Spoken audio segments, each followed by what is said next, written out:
બનાવવાના હતા તીખા અને બની ગયા મીઠા. તો હવે કરીશું શું? હોળી તો છે જ, ચલો ઉપયોગ કરી લઈએ હોળી માટે. અમને ગુજરાતીઓને તીખા ઘૂઘરા ખાવાની આદત હોય છે, પણ આ તો બની ગયા છે મીઠા. તો ચલો આ બનાવ્યા કઈ રીતે તે આજે જાણીશું. આનું અંદરનું સ્ટફિંગ જોઈને પણ મોઢામાં પાણી આવી જશે.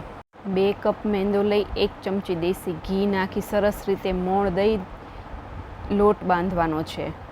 લોટ એકદમ કઠણ આપણે પરોઠાનો બાંધતા હોય એ રીતે બાંધવાનો છે, જેથી આપણા ઘૂઘરા એકદમ સરસ મજાના ક્રિસ્પી અને એકદમ સરસ કડક બનશે. લોટ બંધાઈ જાય એટલે સારી રીતે મસળી કેળવી અને થોડીવાર માટે ઢાંકીને રાખી દઈશું.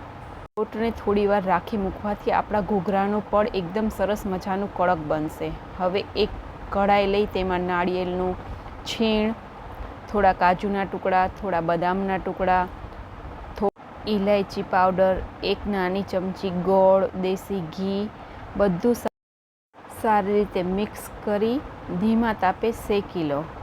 ધીમા તાપે શેકવાથી આપણું મિશ્રણ બળશે પણ નહીં અને સરસ મજાનું શેકાઈ જશે. આ મિશ્રણને શેકતા 10 થી 15 મિનિટ થશે. ધીમા તાપે શેકશો એટલે સરસ એકરસ મિશ્રણ થઈ જશે. આ મિશ્રણ બન્યા પછી તેને ઠંડુ થવા માટે રહેવા દો. મિશ્રણ ઠંડુ થાય ત્યાં સુધી આપણે બાંધેલા લોટમાંથી નાની એવી પૂરીઓ તૈયાર કરી આપણે ઘૂઘરા માટેની તૈયારી કરીએ. નાના એવા લુઓ લઈ અને સારી રીતે એક પૂરી વણીએ. પૂરી વણાઈ જાય એટલે આપણે બનાવેલા મિશ્રણને લઈ 1 ચમચી સાઈડમાં ભરીશું અને બીજી તરફ તેને ફોલ્ડ કરીશું. ફોલ્ડ એ રીતે કરો કે આપણો જે મસાલો છે તે બહાર ના નીકળે. 1 ચમચીની મદદથી ચારે બાજુ સરસ મજાની છાપ પાડી અને તેનામાં શેપ આપી એક સરસ મજાનો ઘૂઘરાનો શેપ આપી દો. હવે આ ઘૂઘરાને ગરમ તેલ અથવા તો ઘી, તમારી પસંદગી મુજબ તેને ગરમ ઘી અથવા તો તેલમાં ફ્રાય કરો.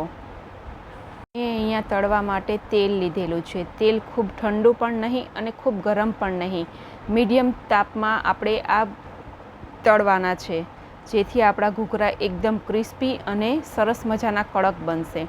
ઘૂઘરા ગોલ્ડન બ્રાઉનના રંગના થાય ત્યાં સુધી આપણે એને શેકી લઈશું.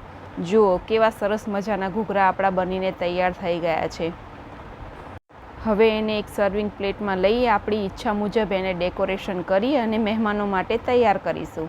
મેં અહીંયા ડેકોરેશન માટે ગુલાબની પાંદડી રાખેલી છે. બનાવવાના હતા તીખા અને બની ગયા છે મીઠા, પણ બન્યા છે ખૂબ જ સરસ. જુઓ, જોતાં જ મોઢામાં પાણી આવી જાય છે ને. એકવાર મારી આ રીતે તમે બનાવીને ટ્રાય કરજો. જુઓ કેવા સરસ મજાના બન્યા છે. એક હું તમને તોડીને બતાવું. બહારથી આટલા સરસ એકદમ કડક દેખાતા ઘૂઘરા તોડવાથી કેટલા એકદમ રસીલા બન્યા છે. જુઓ તમે, જોતાં જ મોઢામાં પાણી આવી જાય છે ને કે આ ઘૂઘરા બહારથી કેવા એકદમ કડક અને અંદરથી એકદમ રસીલા બન્યા છે. જો તમને આ રીત ગમી હોય તો મારી આ રેસિપીને લાઈક અને ચેનલને સબસ્ક્રાઈબ કરવાનું ભૂલશો નહીં.